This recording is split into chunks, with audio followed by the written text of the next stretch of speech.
Hello, hello. What is up, everyone? Welcome back to Simply Extra. We have missed you. We have. We have, kind of. A little bit. life comes at you fast lately, and that's okay. But we are here today, and we are ready to have another episode for you all. Yes, if you're watching us on Twitch, God bless you and your kind heart. We love you. Yes. This is also our premiere episode on Verge FM. Hello. I don't know if we can swear on Verge FM. Probably. Welcome either way. We are so excited for this new venture. And yeah, we welcome you all. So just if you're new to the stream, what we normally talk about is absolutely nothing. Mm-hmm. But we always like to try to spin some self-care, black empowerment, female empowerment, LGBTQ empowerment, whatever you may be. Mm-hmm. Always try to put a little spin of mental health onto our things, as we're both young people in our 20s trying to navigate shit and also be adults. We'd like to share some wisdom as well. And we also just talk about life. You know, if we're having a shit week, you're going to hear about it. If we're having a great week, you're going to hear about it. Can't help it sometimes. So this week we wanted to go right into our icon of the week and give a quick little pop culture recap, because a lot of shit is going on. We're just kind of all hysterical right now, I feel like that Aries moon or ending at the Pisces has just introduced us to chaos. So Aries season is like, all right, let's just keep this ball rolling. So our icon of the week will be none other than Darkman X, aka known as DMX. Black icon DMX has passed away. And, you know, he battled his demons. For those of you who don't really know about DMX, his music is like mad aggressive. Like his deliverance and all his songs are super aggressive.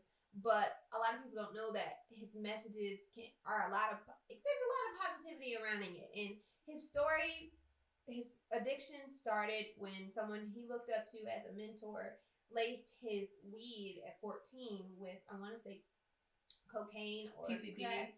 It was laced with something, and that started his addiction. So someone that he trusted and loved and, you know, really looked up to kind of started that path for him. And that wasn't his he didn't willingly choose that life. So he battled with that. But the most positive thing about all of this and like people giving him his flowers is that every social media post about him has been nothing but positivity. And it just shows that someone who had never really had a good, everything that was set against him, he turned into something positive, and he's always just been a great person with people. Like, as you see in the video, he's like at an Albanian wedding, just cutting up with people. Every story on social media has just been so positive. I read one the other day about a girl who never met him, but her story about DMX was her mother was pregnant with her at the time, and she was put out by her parents, and DMX housed her, sheltered her, made sure she was great. Like, he had nothing but positive stories, and that just makes me happy seeing a black icon get his flowers. And while he was alive as well, he was very loved. Everyone made it known he was loved, and he's just been great. So rest in peace, you know, DMX. Obviously no one was perfect. I'm sure there's going to be some, you know, BS that comes up at one point in time. But what I can say is that he has been a positive light in a lot of people's lives, and we gotta give him his condolences. Yeah, this picture's fucking ridiculous. I hate that picture. Awful picture, but I'm sure the person had good intentions. I don't know, like Michael Jackson is waiting for DMX in heaven. You guys didn't have to throw that in there. But yeah, so rest in peace to DMX. I hope his soul is truly at rest now. And, you know, he was dealt a terrible stack of cards, but he turned it into a positive thing. So, rest in peace, X. You were loved and you will be missed. Now, another X, Lil Nas X, is making headlines. I mean, I feel like he's been making headlines for fucking ever, but I took the time, as the granny I am, to finally kind of educate myself on what the hell is going on with these Nike shoes. Child. I keep seeing these kids talking about the Little Oz necks. What? Lil Nas X and his shoes. So I did a little recap for myself, and maybe there's some other elderly people out there who need this. So before we even saw the music video for Call Me by Your Name. Mm-hmm. Okay, I'm not sure, but the one reason the Super Bowl lap dancing on the Satan. For that, Mischief, no vowels. Mischief is like, they're kind of the Pulp Fiction disaster artist clothing brand. So before even this Lil Nas X thing, they created a ripoff of the Nike Air Max shoe and called it the Jesus shoe, and they were selling it. So I think it even had the Nike swooshes on it, but it was just before Child, what? this Satan shoe dropped. Perhaps Lil Nas X and Bishop were already talking, and this was going to be all part of it, because Lil Nas X is the troll that we needed. I didn't know. He's fantastic. But we really actually, he's targeting a group of society that is so reaping havoc in so many ways. I know, bro. It's I mean, that's what, yeah, I'll get to that. But, so yeah, Mischief had already released this Jesus shoe.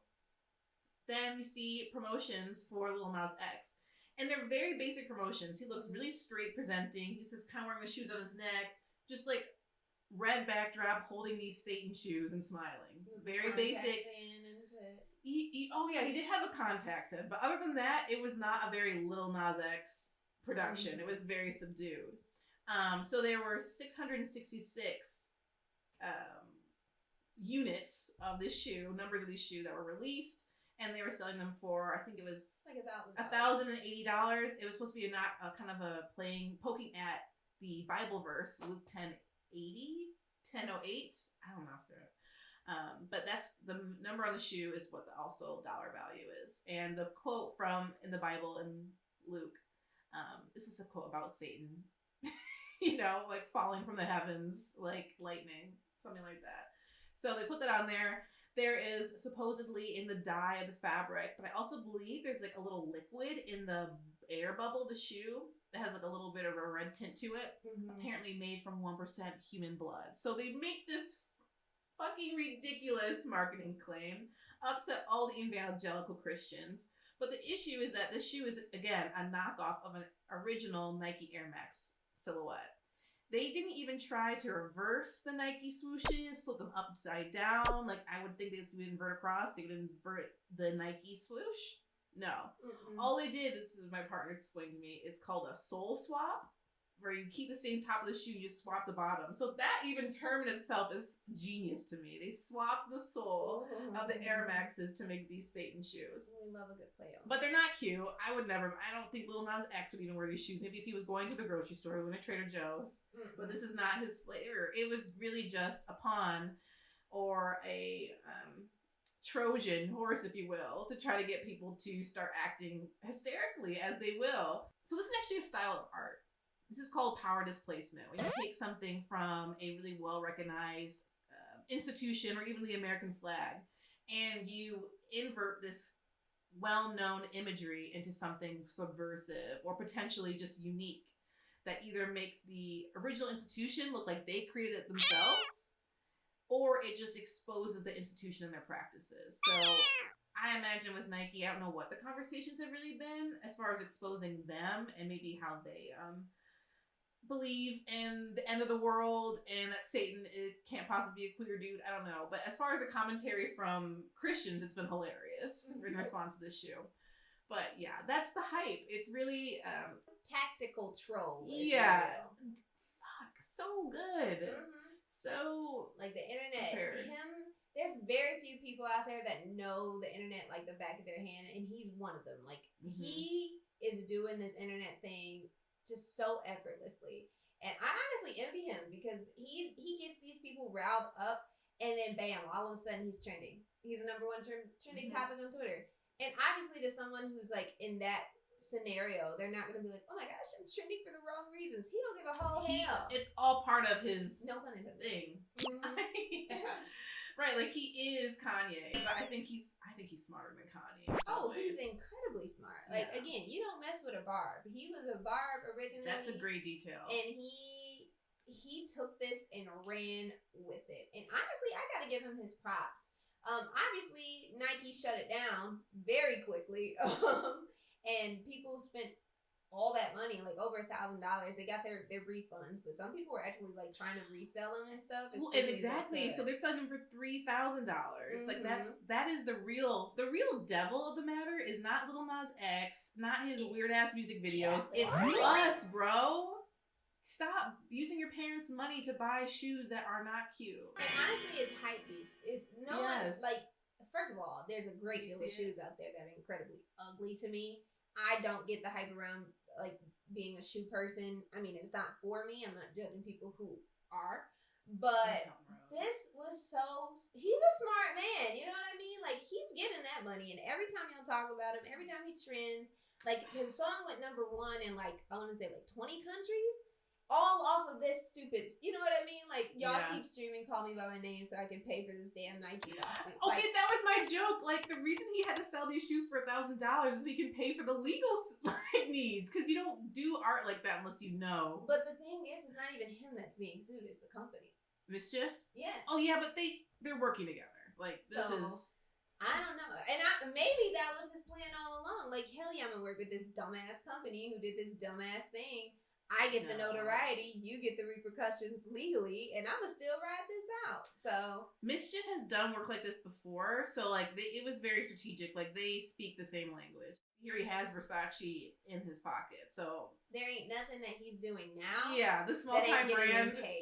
Yeah, this little brand that he's collaborating with, Mischief. It's because he already knows the language. He's ultimately helping them thrive. Mm-hmm. Okay, so that was that. Another thing that happened in the news today, we had some Kardashian gabble talking about Satan. Super on brand, so seamless of a transition here. Tell you what. So Khloe Kardashian recently trended on Twitter because she was upset about this picture that went around that she called an unauthorized, unflattering picture. It's the second one. Yeah. So she, in response to that, like did the, everybody's favorite notes app bull when they take it to the internet, like, oh my gosh, this is terrible, like da da da da da. What were people upset about? No one was upset. She was the one that was upset. Oh. She's like, this is terrible, like we should love our bodies, like that was terrible, like this so unflattering, yada yada yada, unauthorized. Okay, so this is an unauthorized photo here on the left. Mm-hmm. Honestly, doesn't even look like her, but she's outdoors. You can see a little cellulite in the thigh, but clearly a flat stomach. Or it doesn't look like the way she presents herself on social media. Yeah, I mean, like the face looks so different. That's the issue. That was the reason why she was pissed off in the first place. Like she's trying to make it seem like she's like, oh, well, they did this and yada yada yada. They posted my picture without my consent. She's really upset because the picture was posted before she got to edit it. It posted herself. Interesting. The issue with her saying, like, body positivity, we gotta love ourselves. Everyone's like, yeah, no, you're making hella valid points. But are you not gonna talk about how you and your family are, like, responsible for all of this for, like, the past decade? Like, you single-handedly, your family is the reason why people are out here having Fashion Nova models look a certain way. Your family is the reason why, the fake hips and big butt, boob shit is trending. But you're out here trying to tell people not to edit and not to, to love your body and all that. Like, you can't say that and truly mean what you're trying to, preach to us. Sure. I don't know all what's going on with this whole digital currency stuff, but, like, people are now selling, like, renderings, like 3D renderings of Gucci shoes online for like thousands of dollars. What? Yes, I don't know all the terms. So I can't really get into this. But this is like this is what's happening. Like ever since it's like Robinhood stock shit, like people are getting kind of crazy.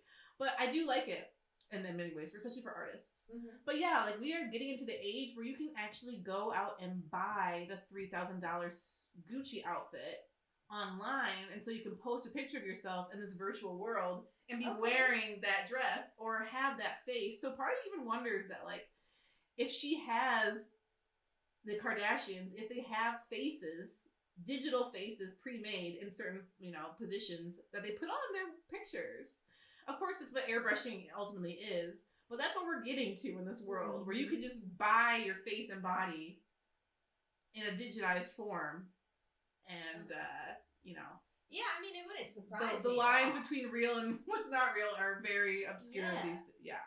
That truly wouldn't surprise me. Yeah. It just sucks when you try to take something that, honestly, this shouldn't have been a big idea at all. Like, no one should give a whole hell. But my thing is just like, why are you lying? Like, embrace that. That's my issue. Like, oh, I'm so natural. Like, your family loves to lie and say that they're natural, but we all know that you're not. So just accept that, move on, and embrace that. Embrace that you love surgery. That's great because, girl, you richer than I've ever touched some money in my lifetime. Like, your bank account is exceeding anything that I make from the time I'm talking here until I'm in that grave. So you really shouldn't care, you know? If that's what got you your money, you should be championing that. Hell yeah, girl, these titties are fake. This ass is fake.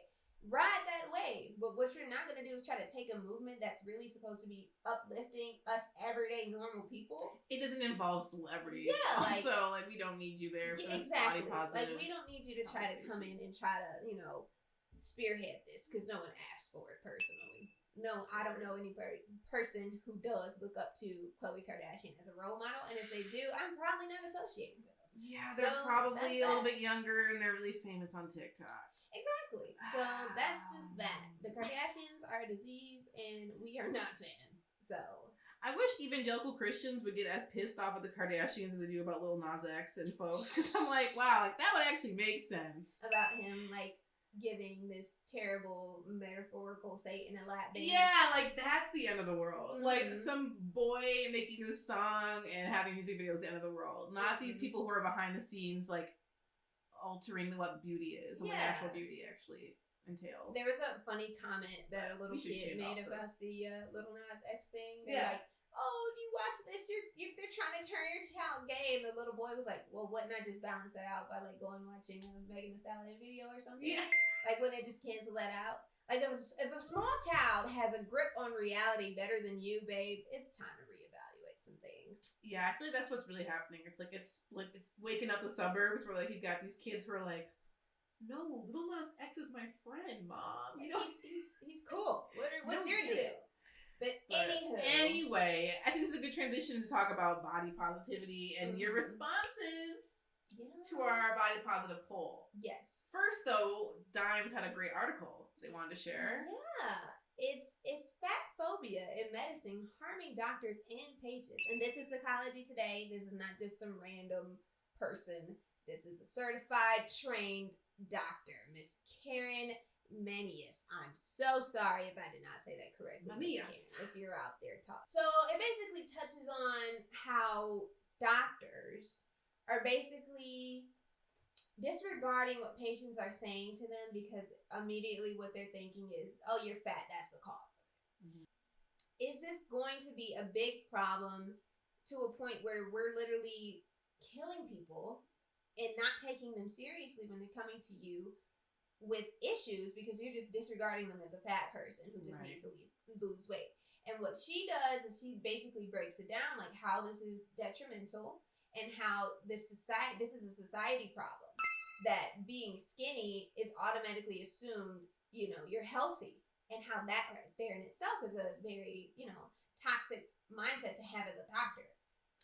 And here's something that the author / actual doctor said. Acknowledging and addressing my own internalized weight bias has been an uncomfortable but integral part of my recovery from anorexia. Key. So that's another thing too. It's like you're not just coming in from this professional perspective that all healthy people are thin. Mm-hmm. You have your own trauma that you're projecting on people. Exactly. Your patients.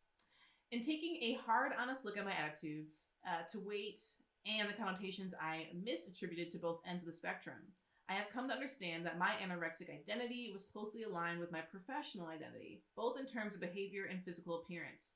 It was all intertwined into a distorted view of what you're supposed to embody as a doctor. Yeah, I bet. Recognizing my biases has been an essential step in challenging my own pathological beliefs, but in doing so, I have also become acutely aware of how pervasive weight stigma is throughout the medical profession and how damaging this can be for both doctors and patients. So that's right from the doctor's mouth. Love it. Mm-hmm. Come out and say it. I think now we could go into the personal examples of what we received from our poll. A few weeks ago, we put a poll on our Instagram accounts, And we asked people, have they ever had this experience? Have you went to doctors and told them about something and it was dismissed? And we received a very lengthy response, a very specific response from one of our fantastic followers. And maybe you can go into detail. This individual sent us 4 pages about their experience recently. Their body. So they had been complaining for, it sounds like months to maybe even a year, to their family and to their doctor. They've been having crazy cramps due to menstruation. And their doctor, during this time too, they had kind of rapidly put on a lot of weight. They connected that a lot to themselves, I think, kind of distorting their own narrative, being like, oh, well, I'm depressed. I don't like, my relationship's on the rocks, whatever. So I've just been eating a lot more. Mm-hmm. But it turns out that a lot of this weight gain, or at least the bulge that they were getting in their stomach, and the pain was due to a cyst on their left ovary, and had been growing over this long period of time. So yeah, months of years that she's been complaining about pelvic pain. So I'm going to read from their list. So the symptoms that they were experiencing involved pelvic pain, fullness or heaviness of the abdomen, bloating, etc. Then in February of this year, 2021, after a period, I was in continued pain for days and had very localized pain actually on their right side. So I left. It had moved on to the other side of their body. It got worse every day to the point where on the 3rd day I could barely walk. Up until that point, my parents had told me I was being a hypochondriac too. I had no idea what it was, but I went to the Sparrow Hospital, so we know they're in Lansing, and she said, based on what they saw in the ultrasound, that I was rushed to the ER and saw a doctor, and it turned out I had a cyst on my left ovary that was 14 centimeters long, the size of a personal watermelon. Basically, it was smushing my stomach, bladder, uterus, intestines, etc., rearranging my abdomen. Because of this, my gastrointestinal process was all messed up and likely contributed to my weight gain, bloating, pain, etc.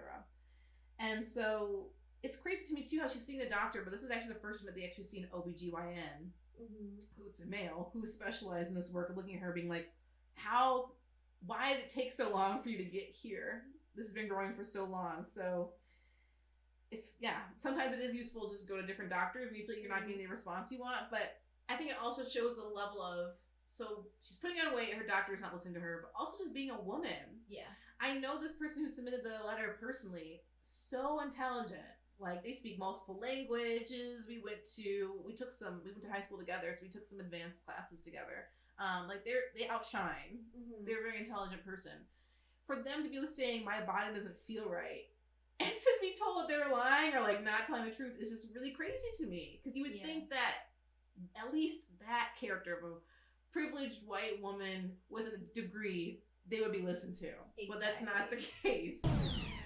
And they go on to talk about how painful this experience was for them, but also, they said they lost 20 pounds since getting that thing out of their body. They've lost 20 pounds, no issue, because it really wasn't their bad eating choices, as they said in this letter, that was causing the weight gain.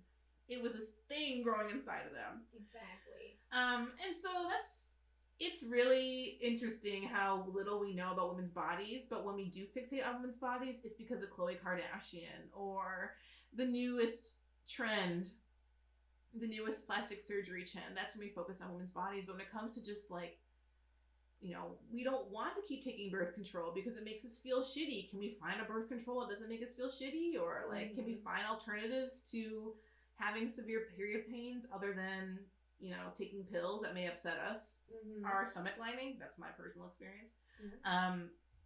We're at ground zero. We're still in I feel sometimes that we're in the Stone Ages. I really shouldn't say that because it was much worse for women, even just 30 years ago.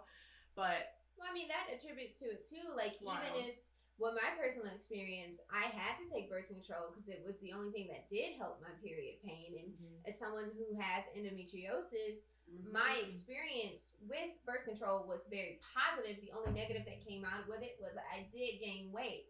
And the first thing that people would say to me is like, wow, you're getting big. Like, are you eating more? Are you this? Are you that? Like, no one actually sat and was like, what could this person be going through? Is she going through a health issue that's causing her to gain this weight? That wasn't people's first comment they made to me. It was automatically like, oh, you must be eating like shit, or you're eating too much fast food, you're doing this. And for me, someone who's been, pretty much very thin my entire life, this was a direct response of hormones to myself.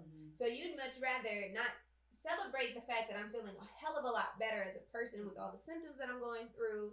You're just noticing that I gained weight. And if this is a societal issue that's coming into the line of work of people that we put our literal lives in their hands, this is something that needs to be talked about. Why is being fat or quote unquote overweight such a demonizing thing? It should not cost me my life because you are just disgusted by someone being a certain way.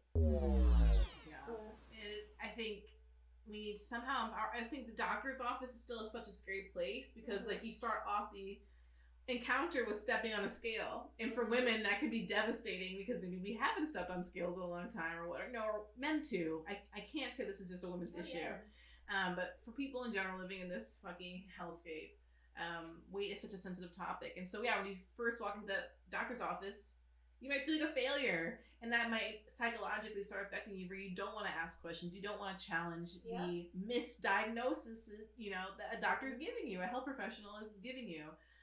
And that conversation needs to happen more often than not. Like, at a point where people's lives are at risk, we need to be talking about this actively and honestly. Yeah, so not to encourage being a hypochondriac, but if you experience really severe pain during your period, let's not normalize that. Please let the doctor know. Yeah, talk to your doctor. Speak to an OBGYN. That seems to be a big change here, is that when she saw an OBGYN, that's when they were like, how the fuck did this take so long to talk to someone? So maybe leave that family doctor, go to talk to a professional and explain what's going on with you and have them actually give you a scan, a CAT scan. Or not, I'm not sure what the term is, but MRI. Something involving an X-ray. Yeah, they put the jelly on the tummy and then ultrasound. Get your insides looked at. Yes, because at the end of the day, we just do not have enough information about how women's body is supposed to work. Just information in general. We're at an age where we should be technologically advanced, and we aren't. But hey, it's too much information. Maybe that's life, huh? And speaking of life, I need my book back. So we're gonna get a tarot reading from Miss Wavy because lately I just feel like I need this. And if my guesstimations, if you will, are correct about me, I feel like I'm about to experience a rebirth, if you will, a young Aries transformation, if you will. It's an Aries time frame right now. Me being an Aries sun and an Aries moon, there's a lot going on with me internally. Just this morning, I cried twice. Why? I couldn't tell you. I don't know. Just a lot of emotions. So Miss Wavy will be giving me a tarot reading that I very much so requested and or needed. So I hope you guys are entertained by this, and I'm sure it's going to be a shit show. Just to clarify, I'm not a fortune teller. I do not predict the future. Tarot reading is just a fun processing, unpacking process and has pretty cards and historical presence. So there's lots of writings and philosophy about these cards that can really just make it a really powerful reflection for the person reading the cards or the person being read for. Ideally, it should be who's being read for, but it's whatever. Okay, so we're just doing a quick little 3-card spread. First here on your past, we have the Wheel of Fortune in reverse. So past self, so upright, Wheel of Fortune is about, good luck's coming to you. Saturn is back. In reverse, this can, of course, the opposite of good luck is bad luck. But I really feel like this is past, okay? It's a resistance to change. Okay. Bad luck is a mindset. It can be kind of even read as a victim mindset. Just like, why do all these bad things keep happening to me? Why is it always me? People are always leaving me, So this is all mindset. And I think being resistant to change can sometimes manifest into that mindset. Just like, maybe this happened for a reason. Maybe that I wasn't supposed to get that job. Maybe I wasn't supposed to be, that our relationship needed a break and needed to change. And some things are just outside of your control. And if you have a tendency to have like a coping mechanism of wanting to control every detail of your life, there may be things in the past that have happened that you just really could not have predicted or prepared yourself for, protected yourself against. It's just how things go. The question is, how are you going to arise and address it head on? If you even need to address it at all. Period. Sometimes things maybe impact us in a way, but it's only because we're telling ourselves this is going to hurt us. It really may not have anything to do with us at all. That's other people's, other people's shit that maybe we feel responsible for. But on brand. Brand. So far. So for present, I love this card. We have the Hermit. Twitch people, yay. But the Hermit card, to describe it to you, it's like this girl, this in this deck. This is the Modern Witch deck by Lisa Sterelli. Beautiful. I totally just made that name sound perhaps more ethnic than it really is. It might just be sterile is the name. Anyways, but beautiful deck. And the Hermit card, it's a woman in a dark cloak, as you normally see in the Hermit cards universally. But she is closing her laptop. She's shutting it down. The Hermit is all about inward looking, inward perspective. I think I know you. When you do go through a difficult time, that's kind of an automatic mindset. It's like, all right, cutting people off, going into my own little world. That might be where your present stage is. I just think there's nothing wrong with that as long as you're asking yourself the right questions and you're truly making it a self-reflective. It's less about, for myself, as someone who experiences depression, sometimes you want to self-isolate because you don't see why anyone else would want to be with you. You seem like such a mess, like how, why would I want to even try to socialize with people because of ABCD, whatever stories you tell yourself. But I love the Hermit card, the energy that it brings, because when I am alone, I can usually be a bit more self-reflective about the good people in my life, the good memories that I have, the strengths. I didn't even try, but that actually turned out a lot better than I thought it did 2 months ago. That's because, ABCD. What did I do to make that project go so well? What did I do to have such a wonderful friendship with that person? Whatever it may be.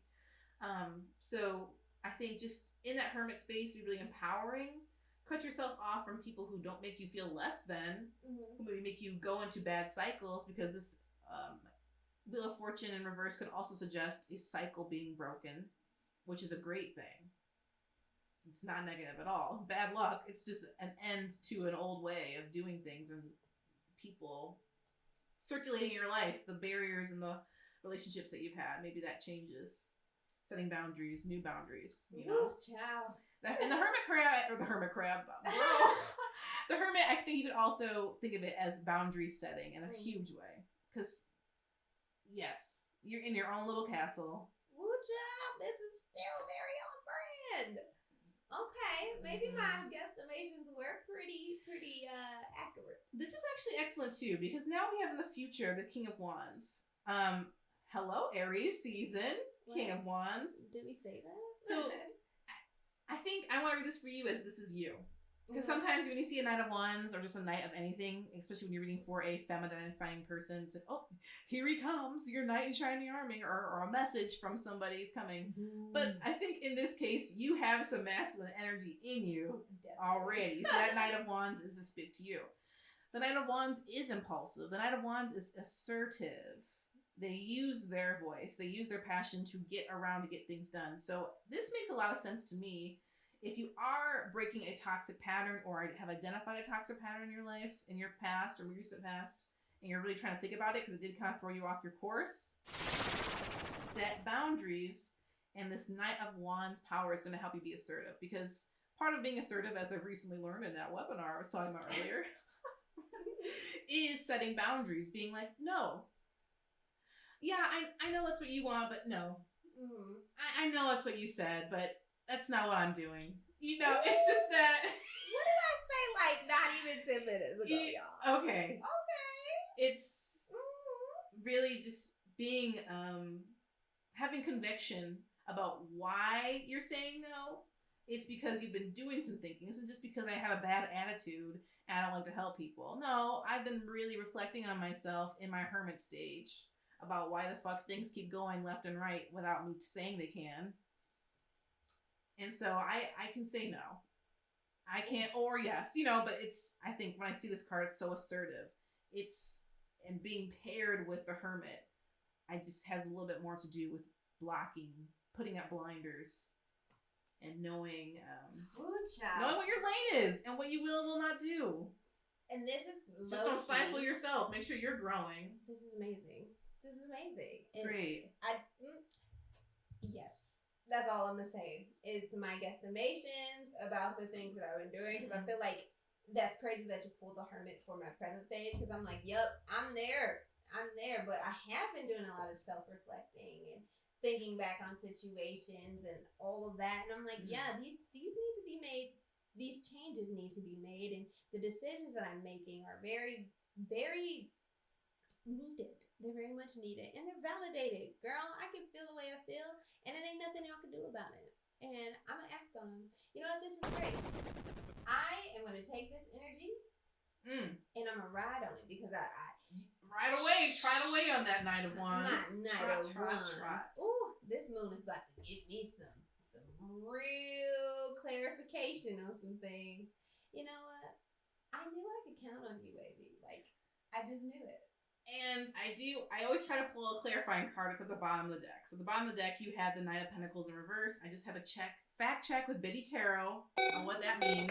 But yeah, the Knight of Pentacles upright is all about, like, similar to the Knights. It always kind of has an impulsive energy, a hustler energy. But it's about, growth and new and starting. But in reverse, it's talking about self-discipline, okay? The slow road, the end game. So your overall energy is perhaps what you're struggling with right now is this idea of perfectionism, that you have to have this ready to go, this plan. Everything has to be in order for you to level up because you feel stuck right now.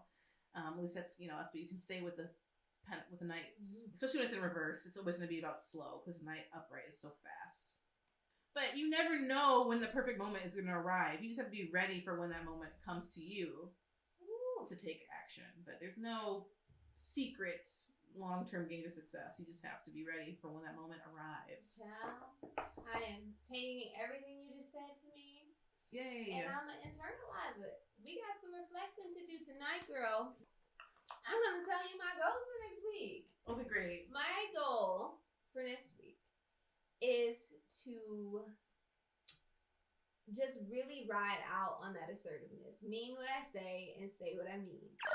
Do what I have to do for my peace of mind. And I've been struggling with thinking about my own contentment and how it affects other people. And just lately I've been feeling like, you know what? Fuck that. If it doesn't benefit me, why am I doing it?